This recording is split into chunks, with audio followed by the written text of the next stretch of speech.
Hey everybody, this is HD. And this is Pain User. Hey, we're back for the IPL. This is actually going to be a new series of games, and once again, the first game of each series in this tournament, which is hosted by IGN, will be going up on our YouTube channels. The rest can be found on IGN.com/IPL.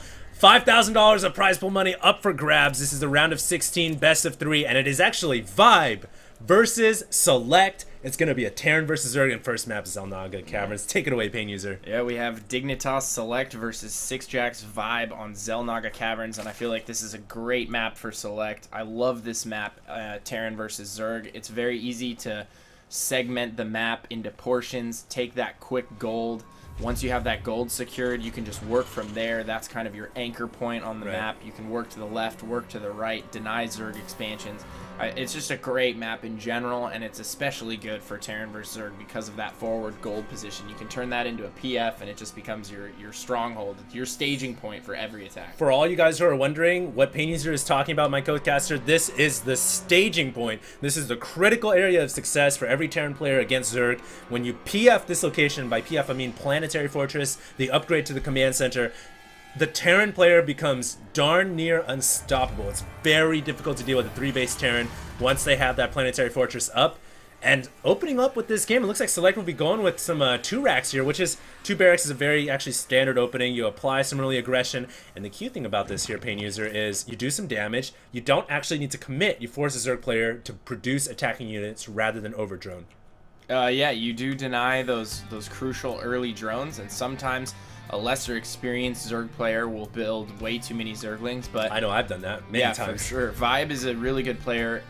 He will probably build just enough Lings to deal with it, maybe a Spine Crawler, maybe an extra Queen, but either way, it's not a bad opener from the Terran. It's not like SeleCT is necessarily going to be behind if he doesn't do a lot of damage with his 2 racks, and at the end of the day, you still have 2 racks, you can expand behind it, bunker up your natural. Although I feel like 2 racks expanding on this map is particularly dangerous just because you're really open to a Baneling all-in after you expand. So if you 2 racks and it fails and you go straight into an expansion, on this map in particular, just because the natural is so wide and you can't wall it off with your raxes, it really opens you up to like a July Zerg style aggressive Baneling bust. If you don't know, July Zerg is the God of War. He is one Korea. Of the best Brood War players of all time and a very good StarCraft 2 Zerg player.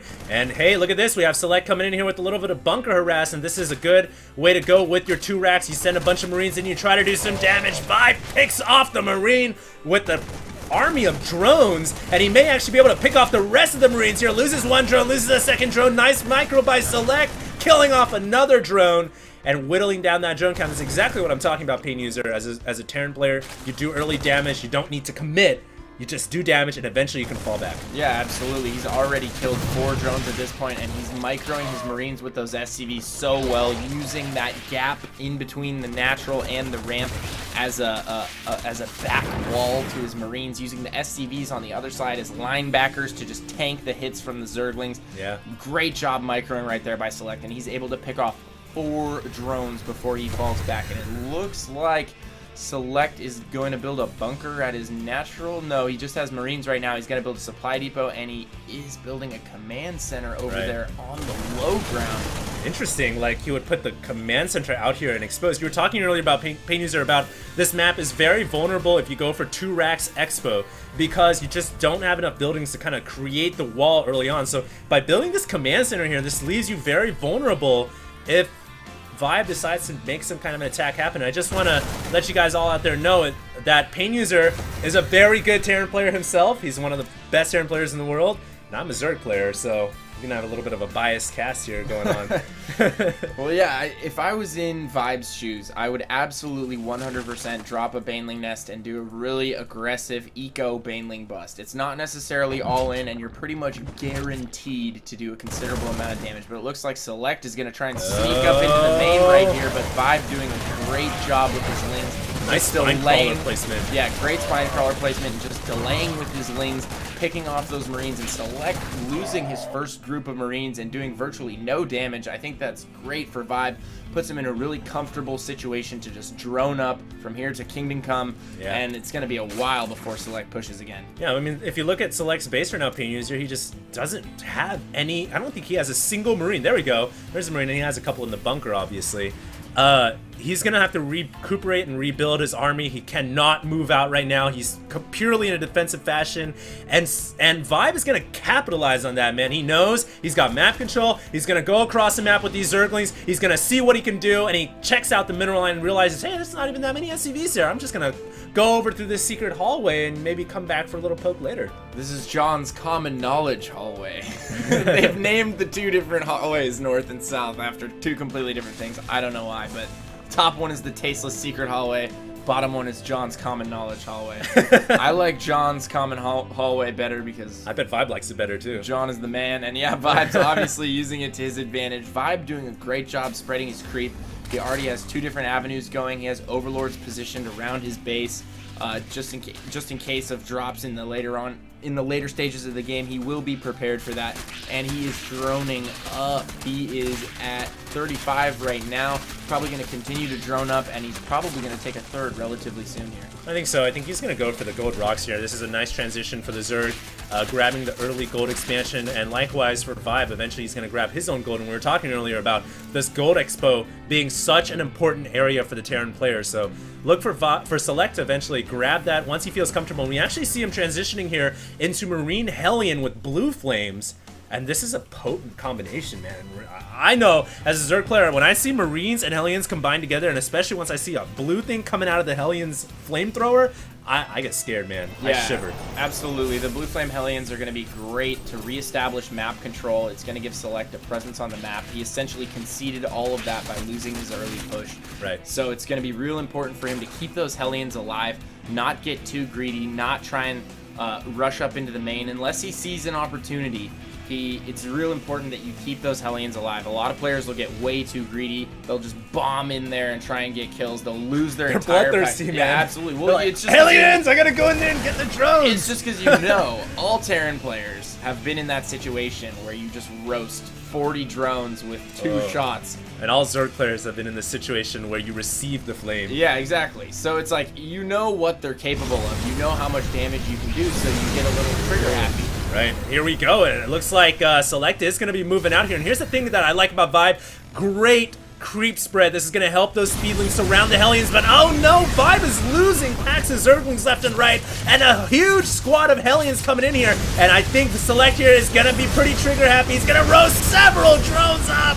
Ah, this is brutal for me as a Zerg player to watch. All the drones, they're trying to scramble and run, but there's nowhere to go. That was a huge slip up by ViBE right there, losing all those packs of lings that he could have used to block the ramp, and he's even losing some more drones at his natural here. That is so many roasted drones. It's a friggin' drone barbecue over here, and he's down more than pretty bad 10 drones right now. He's gonna have to drone up so hard, but the good thing is now that he's killed all those Hellions, he's in a position, he's in a position where he has map control. He's not worried about the threat of a push, and he will be able to drone up for quite some time. But you do not want to lose that many drones. No, you don't. But the nice thing here about Zerg is there's a kind of critical number where if you lose too many, you're kind of out of the game. But if you're at 35 and you've lost about 10 and you're only 10 under the Terran, you can rebuild your drone count. You're not out of the game yet. So ViBE sacrificing about 10 drones to kill off 6 Hellions, maybe more drones,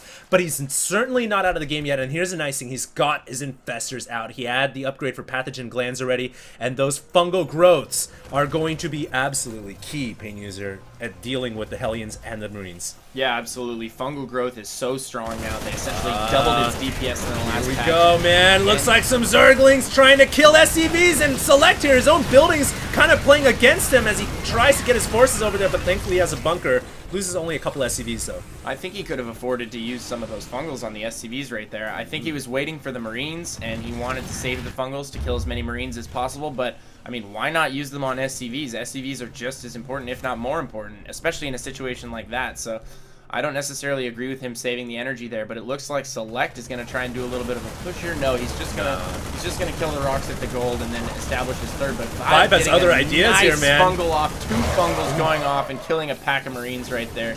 Every little bit helps, but still, SeleCT is building up that siege tank count, and he is still up on harvesters. SeleCT is still up by 6 at this point. That is terrible for ViBE.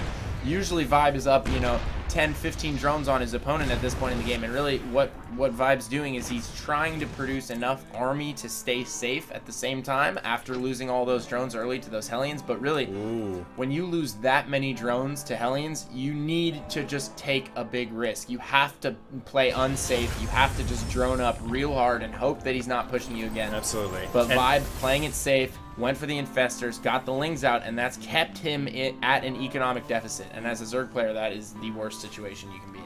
Yeah, and I guess right now, since he's kind of feeling like he's behind, he's going to try to go for what is most unexpected, which you don't expect a Nidus Worm, man. Nidus Worms are not so commonly used, and there is going to be a Nidus coming in here soon. And ViBE is actually preparing to basically throw the Nidus into the main, as can be indicated by the Overlord here, giving sight to this area. ViBE knows that he's in a little bit of trouble. He knows the Terran player has now established the staging ground, this planetary fortress at the gold. That's huge, and he needs to either grab a 4th base quickly or go in with this Nidus Worm and do some serious damage. Yeah, I agree. He either needs to inflict some damage or he needs to double expand at this point. Dropping a fungal on the Marines and the Thors. Fungal has also had its damage increased against armored units, so it actually does more than tickle the Thors at this point. But wow, SeleCT being real bold with his Arnies right now, just pushing straight up and killing some creep tumors. And I think he's being a little bit too cavalier with those Thors, but we'll see how it plays out for him. Well, I think ViBE right now is waiting for Neuroparasite to finish. It's about 4 seconds away from finishing. Those Infestors, which he saved energy on earlier, will have enough energy to mind control. And here we go. ViBE gonna go in with his Infestors, mind controlling the 2 Thors in the front, which allows the Lings free reign into the tanks. Creep spread still there to allow the Zerglings to skate right into the Marines and tanks.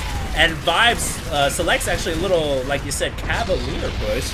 Nice vocabulary there. Is pushed back a little bit. Yeah, and now that was actually a huge come up for ViBE right there. He was able to kill both those Thors, several tanks, virtually lost nothing, maybe 8 to 10 Lings, and that's always worth it. And look at SeleCT's building placement. I love this. It's like he's playing Legos. He's just slowly segmenting off portions of the map with his Raxes, and that's just such beautiful play. And here we go, the Nidus! He's 100% on top of the Nidus. Pulled his SCVs instantly, able to kill that before it even gets up. So SeleCT playing a very intelligent game right now. He is in a great position right now. He's essentially 3-base to 3-base. I know ViBE just got his 4th up, but he hasn't really started to saturate it. And let's take a look at the income tab real quick. Still up by 7 on harvesters. Absolutely. He has been up this entire game, SCVs to harvesters, and he's got Army. 20 on supply. Yeah. Really, Pain User, what can ViBE do? I mean, I'm trying to think right now. ViBE is in a pretty clutch situation. It looks like he's going to come in here with a mind control and a fungal, beautifully knocking out all those Marines. Look at how much blood is seeping onto the ground floor here next to the chasm on Xel'Naga Caverns. But ViBE, I feel like he's running out of time. He just doesn't have the army units to fight off this Terran push. And this is the scary thing. Here's the staging ground, and here's where the leapfrog begins. Tanks slowly pushing up towards your gold expansion. The nightmare of the Zerg on this map. ViBE's got to hang on here, and it's just looking bleak with all these tanks here. Yeah, really, ViBE is getting into a scrappy, a real scrappy tit-for-tat, blow-for-blow battle with the Terran, but the problem is he's down on economy. Normally, that would be great for a Zerg. You can just continually trade armies, and you can keep reproducing, but he is actually behind on economy, and he's probably a little bit behind on production. SeleCT has tons of Raxes and factories, and he's just churning out Terran units, and he has decent upgrades to back it. Speaking of behind an economy, man, he just pulverized some drones and picked off the gold. That right there is a crucial moment in the game, and the one shining beacon of light that ViBE has is he's at Hive Tech and he has Ultralisks. So man, it's gonna take a miracle, but with these Ultras, anything is possible. He will certainly need a good surround to make something happen. He looks like he's gearing up to maybe take out the planetary, so he might go base for a base here, which I don't really agree with. That planetary is just so thick and so hard to pound down. Yeah, and even if he does kill that planetary, he's definitely going to lose his fourth right here, and it looks like he's going to lose the fourth, but he's sending 2 Ultralisks in ahead of the pack, and then sending the rest of the pack in. He is going to go for that planetary fortress. Probably going to be able to take that down, but at what cost? He just lost his gold, and he lost his fourth, and he's about to lose his gold again. So really, ViBE is going to be on essentially no mining expansions. I mean, he still has his natural, but how many minerals are left there? Not enough. It's not going to sustain him through the rest of this game, especially since he's producing those tier 3 units. He's basically making... Ooh. Wow. We have a ton of Zerglings, Pain User. I mean, I don't mean to interrupt you there, No, but it's man, fine. he has a ton of Zerglings saved up in that Nidus network, which was about 5 minutes ago. And you got to wonder if he had those Zerglings out on the field, maybe he could have saved this gold hatchery. Some of those fights in mid were real close. I think 20 Lings could have made a real big difference in a few of those early fights where he was using the Infestors to neural parasite the Thors and the tanks. If he had a pack of 20 Lings, that might have gone differently for him. Absolutely. I mean, this is basically an invested cost into this Nidus network. Zerglings basically just chilling underground, not doing what they need to do. They're cowards, man. Someone's got to give them a dishonorable discharge, because these Zerglings, man, they should be fighting, but they're hiding like cowards. And ViBE here is actually going to engage with Ultralisk, and there's no Zerglings or Banelings here to speak of. Looks like the command center will lift off. The Ultralisk cannot afford to continue pounding into this metal line. And one thing I just want to point out, Pain User, is ViBE's lack of Banelings. Yeah, absolutely. ViBE is not a very heavy Baneling player. He likes to go for those early Infestors, spend a lot of his gas on Infestors, continually getting upgrades, and then he likes to tech straight to the Ultras with the high upgrades. But one thing, well, first off, I don't know if Zerg units can even be cowards. They just do what they're told, right? So it's up to ViBE as the general to make something happen here. He's got to whip them into shape. They were mind controlled by the Psi emitter. Apparently, SeleCT's got a Psi emitter underground or something. He's controlling the Zerglings. So yeah, he really needs to make something happen, but it's up to him at this point. He does have this small pack of Ultras, but I mean, some of them are at very low hit points, and well, SeleCT's army is just getting huge at this point. He's got a very strong mech backbone. He's approaching 170 supply. He's also taking a 4th and 5th base. And really, he's just all over the place. He's out macroing a Zerg at this point, impressively. Yeah, man. I mean, it goes down to the basics of StarCraft. Not only is he good at macro and micro, but he's great at building placement, and this is one of the fundamental concepts of Terran play. I mean, if a Zerg were to attack through this area, you'd be funneled through here and around here just to get to the natural. This is like an impenetrable wall. Legos, man. Legos, literally. And hey, we have a Nidus. I hear a Nidus somewhere. There comes the Nidus, actually hitting into this expansion, which there was no SCVs there to attack. That's just too bad. That's the luck of the draw. But hey, ViBE now realizes, hey, I have some Zerglings hiding underground. He's taken back control from the Psi emitter. Yeah, finally realizing those Zerglings are in there. Tried to put them to use, but too little too late. I feel like he really needs to make something happen. The onus is on him right now, and might be able to pick off a few Thors here. Gonna go ahead and mind control those Thors. All the Ultras are coming in. He may be able to get this planetary fortress, but he's lost his entire army. Absolutely, his entire army devastated right there by this huge depth, and this is what I was talking about. This area, this staging ground we were talking about before, is impenetrable, man. You can't break through this area, and wow, the entire Zerg army just got obliterated. Yeah, I really feel like that was his last hope. That was his last chance to make something happen right there. Right now, he is down so far behind on the income tab. Really, it would be a miracle if he recovered from this. Indeed, it would definitely take some kind of divine intervention, man. ViBE, he's not looking too good. We actually have a pretty large army of metal and marines moving out across the middle of the map. Hey, look at that. We got a Broodlord. Maybe that'll help, but no, not against all those Vikings. He gets absolutely decimated in the air by the Viking firepower. And I don't know, man. Switching to Broodlords here may not be the best tech choice because there's already a ton of Vikings on the field. Yeah, SeleCT really Johnny on the spot with his scanning. He must have seen that Greater Spire coming because he hadn't been producing Vikings up until the exact moment when the Broodlords came on the field. Yeah. And he already had that preemptive Viking pack of 6 Vikings. Absolutely. That's real impressive. I think that's that's something a lot of Terran players don't do nearly enough, and it's something I've been trying to do a lot more, is that I try to continuously, once I know they're at Hive Tech, I try and continuously scan that Spire and get a feel for when the Broodlords are going to be out, because if the Broodlords come out and you do not have Vikings and you're not fully prepared to deal with them, it's almost a guaranteed loss. Yeah, and guaranteed loss, it looks like it's going to be here for ViBE. Bravely sending some of those Zerglings over burrowed over here to pick off the planetary once again. But really, Select doesn't even need this expansion anymore. There's no minerals to mine.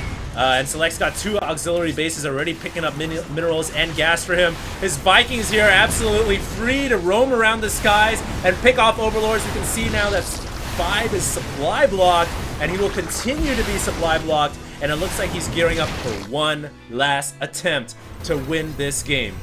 Yeah, ViBE is beyond supply block here. There's really no way for him to regain air superiority. All he has on the ground to deal with those Vikings is the few coins that he's already had the entire game, and they are not going to be able to cut it. And he's not going to be able to produce units for so long that really, I mean, it didn't make a difference before this, but that's just like the icing on the cake. Not being able to make any more units, but really he has no income anyway. So this is the final battle right here. This is it. The Infestor's getting shredded. The Wings all getting shredded. He did manage to kill a few Thors there, though. Not bad, but not hey, enough. That was the story of the day, man. I mean, I think we saw 3 attacks at this very location. They should seriously make this a holy shrine, because there's been so many people who have died at this location on Xel'Naga Caverns. Zerg Mecca. The Mecca of Zerg. Everyone needs to turn over to the west and just pray. Yeah, man. Select taking this game with just brute force and good start.